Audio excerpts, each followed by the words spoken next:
সুপ্রিয় শিক্ষার্থীবৃন্দ, আসসালামু আলাইকুম। তোমরা সবাই ভালো আছো? অনলাইন ক্লাসে তোমাদেরকে আমন্ত্রণ জানাচ্ছি। আমি মোসাম্মদ শাহিনা বেগম, রংপুর সরকারি বালিকা উচ্চ বিদ্যালয়ের একজন সহকারী শিক্ষক। আমি আজ ষষ্ঠ শ্রেণীর বাংলা প্রথম পত্র তোমাদেরকে পড়াবো। এখন আমি তোমাদেরকে মাটির কিছু জিনিসপত্র দেখাবো। এখানে দেখো অনেক ধরনের ফল তৈরি করা আছে, এগুলো কিন্তু মাটি দিয়ে তৈরি। সাধারণত এই মাটির জিনিসপত্র যারা তৈরি করে তাদেরকে আমরা কি বলি? তাদেরকে আমরা কুমার বলি। এখন তোমাদেরকে আমি আরো কিছু বলবো। যারা কাপড় সেলাই করে তাদেরকে আমরা কি বলে থাকি? দর্জি। আর যারা দা বটি এগুলা বানায় তাদেরকে আমরা কি বলি? কামার বলি। তাহলে এই জিনিসগুলো যারা তৈরি করে তাদেরকে আমরা কি বলি সেটা কি জানো? তাদেরকে আমরা কারিগর বলি। তাহলে আজকের আমাদের পাঠ হচ্ছে কত দিকে কত কারিগর। তোমরা একটু বইটা খুলো, বই খুলে সবাই দেখো কত দিকে কত কারিগর।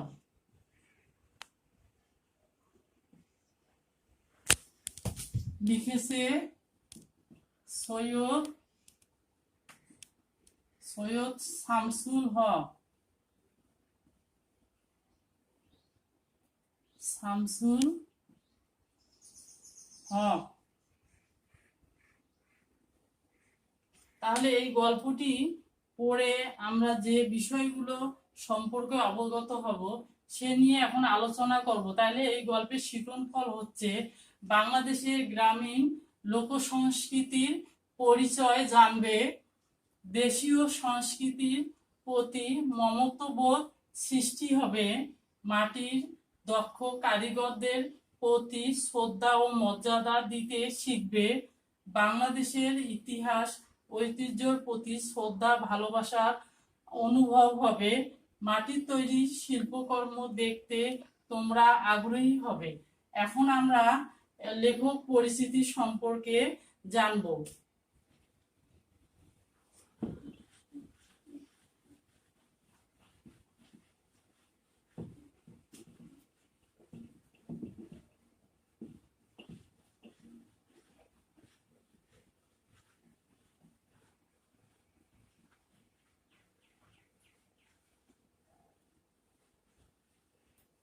সৈয়দ শামসুল হকের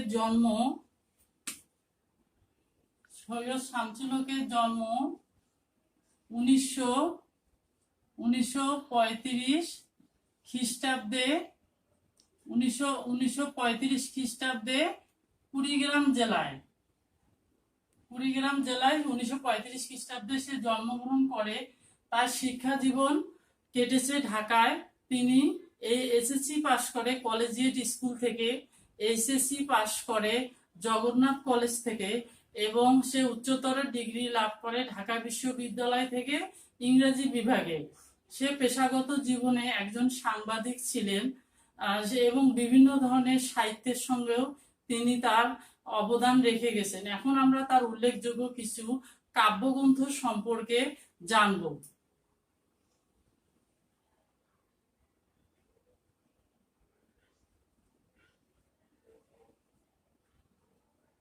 তার উল্লেখযোগ্য কাব্যগ্রন্থ হচ্ছে একদা এক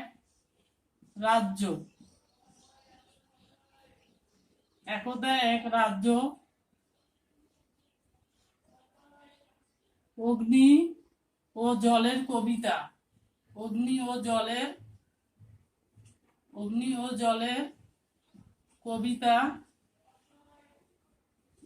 রক্ত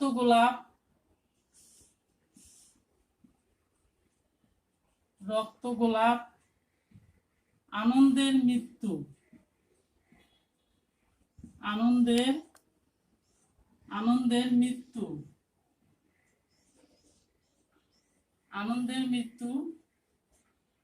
হডসনের বন্ধু, অনু বড়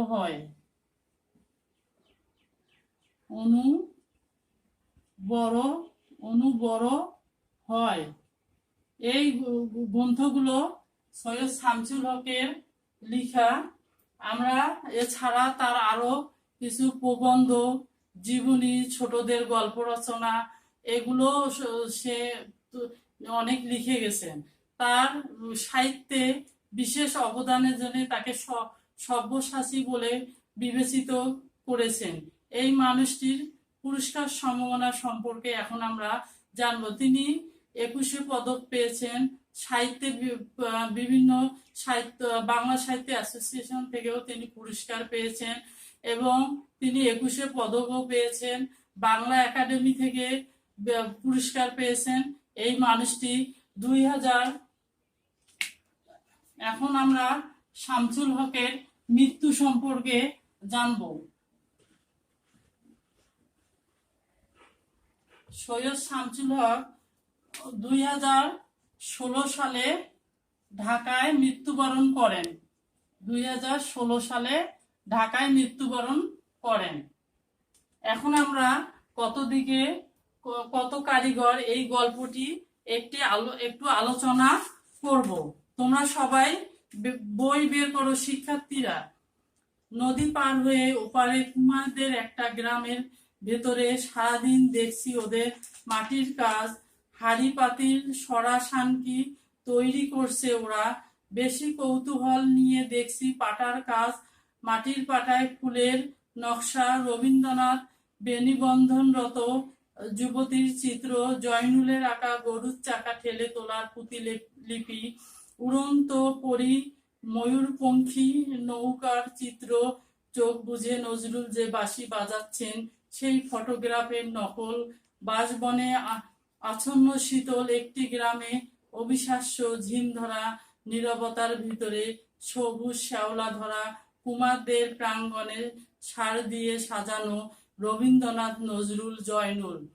আজকাল এগুলো বিক্রি ভালো, সস্তায় ঘরের দেয়ালে সাজাবার জন্য অনেকেই কেনে।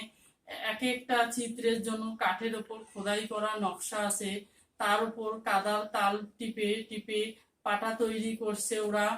কাদার তালে ফুটে উঠেছে নকশা, বাঁশের কলম দিয়ে সংশোধন করে পাটাগুলো ভাটিতে পোড়াবার জন্য তৈরি করা হচ্ছে।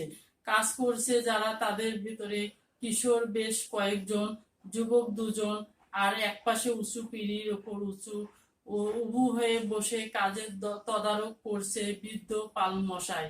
মাথায় টাক, কানের দুপাশে সাদা এক গামছা করে চুল। তিনি শোন চোখে কারিগরদের হাতের দিকে তাকিয়ে আছেন। এই ও করলো কি?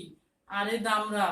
কারিগর ছোকরা এতগুলো, কাকে দামরা বলে সম্বোধন করলেন বুঝতে পারলাম না, কিন্তু বুঝেছে ঠিক, যাকে বলা হয়েছে সে। দেখলাম সে ছোকরা চোখ না তুলে চট করে একটি মাটি দিয়ে ময়ূরপঙ্খী নৌকায় বসা মহারাজ ধরনের মুক্তিটির মুকুটে লাগালো। পালমশাই আমার দিকে ফিরে এসে বললেন, নজর না রাখলেই কাম সারা। দেখালেন না চান্দ সওদাগরের মুকুটটা যে ছাঁচে ওঠে নাই, বেটার খেয়াল নাই বলে হু হু করে নিজেই উঠে গেলেন ছোকরার কাছে। তারপর ছোকরার হাত থেকে বাঁশের চিকন কলমটা খপ করে টেনে নিয়ে মুকুটের উপর অবিশ্বাস্য দ্রুত গতিতে চিকন নকশা এঁকে দিলেন। জ্যাঠা পেছনে ডাক শুনে বিরক্ত হয়ে ঘুরে তাকালেন পালমশাই। ব্যাস, আর কোনো কথা নয়। কারো তরফে ঘুরে তাকিয়ে তিনিও বুঝতে পারলেন যে ছোকরা ডাক দিয়েছিলেন। সেও মাথা নিচু করে বসে রইল সম্মুখের কাঁচা মাটির পাটার দিকে তাকিয়ে। এখন আমরা এই গল্পটির কিছু শব্দার্থ সম্পর্কে জানবো। তোমরা এখন খাতা কলম নিয়ে এগুলো লিখে নাও।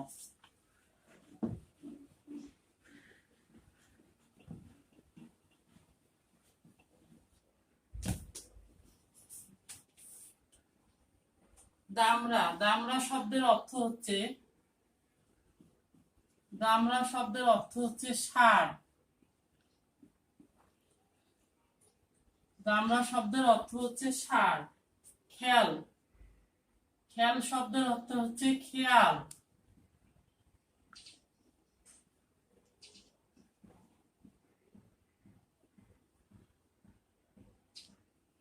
খেয়াল।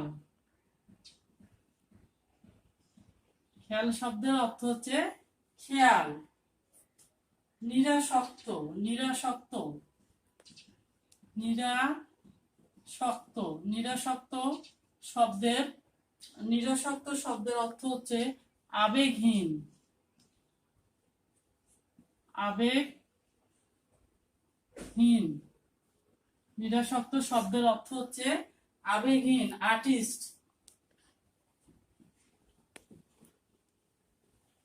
আর্টিস্ট শব্দের অর্থ হচ্ছে শিল্পী, আর্টিস্ট শব্দের অর্থ হচ্ছে শিল্পী। তোমরা এই শব্দের অর্থগুলো এখন অবশ্যই বুঝতে পেরে গেছো, তোমরা খাতা লিখে নাও। এখন আমরা এই গল্পটির মূল বিষয় সম্পর্কে আলোচনা করব। এই গল্পটি তোমাদেরকে পড়ানোর মূল উদ্দেশ্য হচ্ছে বাংলার পল্লীর লোক সংস্কৃতির প্রতি তোমাদের মমত্ববোধ এবং ভালোবাসা প্রতি অনুধাবিত করা।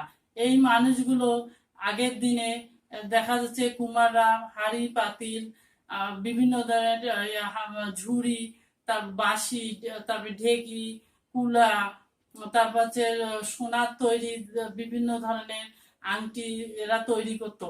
কিন্তু এখন এই মানুষগুলো জিনিসপত্র বলতে গেলেই নাই, চোখেই পড়ে না, বিলীন হয়ে গেছে। কিন্তু এই মানুষগুলোর আমরা কোনো খবরও রাখি না, তাদের জীবন যাত্রা কেমন যাচ্ছে। দেখা যাচ্ছে আগের দিনের নকশি কাঁথা, বাংলার নারীরা যে সুন্দর সুন্দর বিভিন্ন ধরনের ওয়ালমেট, কাঁথা, চাদর তৈরি করতো এবং যেগুলো স্মৃতি হয়ে থাকতো, সেগুলো এখন দেখা যাচ্ছে যত দিন যাচ্ছে আমাদের প্রজন্মের কাছে সেগুলো হারিয়ে যাচ্ছে। সৈয়দ শামসুল হক গ্রামীণ এই লোক সংস্কৃতিকে ধরে রাখার জন্য আমার ছাত্রীবৃন্দুদেরকে এই গল্পটি পড়ানো। আসলে কুমারদের দেখা যাচ্ছে আগের দিনে যে হাঁড়ি পাতিল তৈরি করতো সেগুলো এখন তারা তৈরি করতেছে না। এখন এই কুমাররা তো পালমশাইয়ের নির্দেশনায় তৈরি করতেছে যারা ইতিহাস সৃষ্টি করে গেছে এরকম কীর্তিবান মানুষের ছবি। কিন্তু আমরা দেখা যাচ্ছে এদেরকে মর্যাদা দেই না। পালমশাইয়ের বাবাও কিন্তু একজন আর্টিস্ট ছিলেন, কিন্তু তাকে কয়জনে চিনে, তাকে কয়জনে সম্মান দিচ্ছে। কিন্তু এই যে জয়নুল আবেদিনের গরুর গাড়ির ছবিটি, যা সারা বিশ্বের সবাই দেখেই বুঝে যে এই ছবিটি কে তৈরি করেছে। এখন আমরা দেখা যাচ্ছে পালমশাই এই গরুর গাড়িটি কাঠ দিয়ে তৈরি করে মাটি লাগিয়ে দেখা যাচ্ছে ওইভাবেই একটি গরুর গাড়ি তৈরি করতেছেন। কিন্তু দেখা যাচ্ছে আমরা জয়নুল আবেদিনকে যেভাবে স্বীকৃতি দিয়েছি কিন্তু কুমারদের কাজের মর্যাদা ওইভাবে দিচ্ছি না। কিন্তু এই মানুষগুলো দেখা যাচ্ছে তাদের শ্রমের বিনিময়ে ইতিহাস সৃষ্টিকারী যেমন রবীন্দ্রনাথ, নজরুল, বঙ্গবন্ধু, বেগম রোকেয়া, মৌলানা ভাসানী, তারপর ভাষা আন্দোলনে যাদের অবদান রয়েছে সালাম, বরকত, রফিক, এবং মুক্তিযুদ্ধে যাদের অবদান রয়েছে সেই মানুষগুলোর ছবি তারা দেখা যাচ্ছে তৈরি করে বিভিন্ন জায়গায় ভাস্কর্য হিসেবে রাখতেছে। তাহলে আমরা কি এই মানুষগুলোর প্রতি শ্রদ্ধাবোধ এবং ভালোবাসা দেখাবো, এদের কি কাজের প্রতি মর্যাদাবান হব? সৈয়দ শামসুল হক এই গল্পের মাধ্যমে এই মানুষগুলোকে এবং পল্লীর লোক সংস্কৃতিকে ধরে রাখার জন্য আমাদেরকে উৎসাহ উদ্দীপনা দিয়ে গেছেন। আমরা এই গল্পটি পড়ে আমরা এই মানুষগুলো এবং মাটির তৈরি জিনিসপত্র এবং গ্রামীণ সংস্কৃতিকে আমরা ধারণ করব এবং এদের প্রতি শ্রদ্ধা বোধ জাগ্রত করব এবং এদের জন্য উৎসাহ ও অনুপ্রেরণা জাগাবো। এখন আমরা এই গল্পের কিছু জ্ঞানমূলক প্রশ্ন সম্পর্কে আলোচনা করব।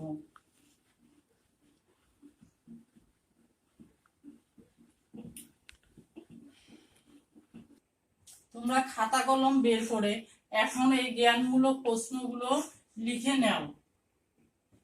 বাংলাদেশের গ্রামীণ জীবন কিসে সমৃদ্ধ? বাংলাদেশের বাংলাদেশের বাংলাদেশের গ্রামীণ জীবন গ্রামীণ জীবন কিসে সমৃদ্ধ?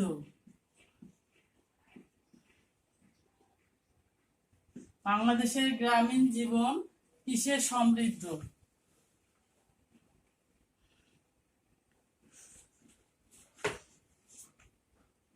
এক সময় কুমাররা কি তৈরি করতেন? এক সময়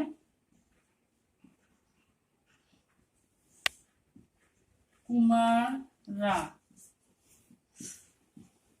কি তৈরি করতেন?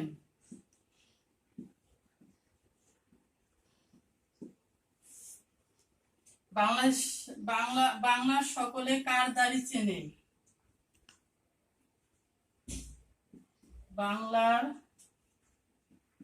বাংলার সকলে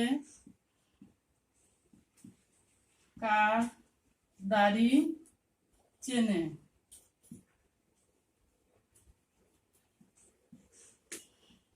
কার দাড়ি চেনে?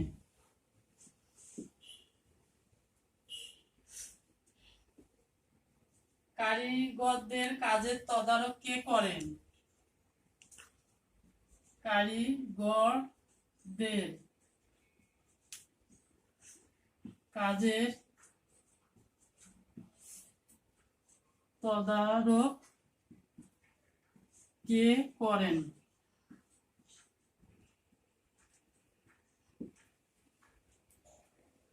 5 নম্বর, রক্ত গোলাপ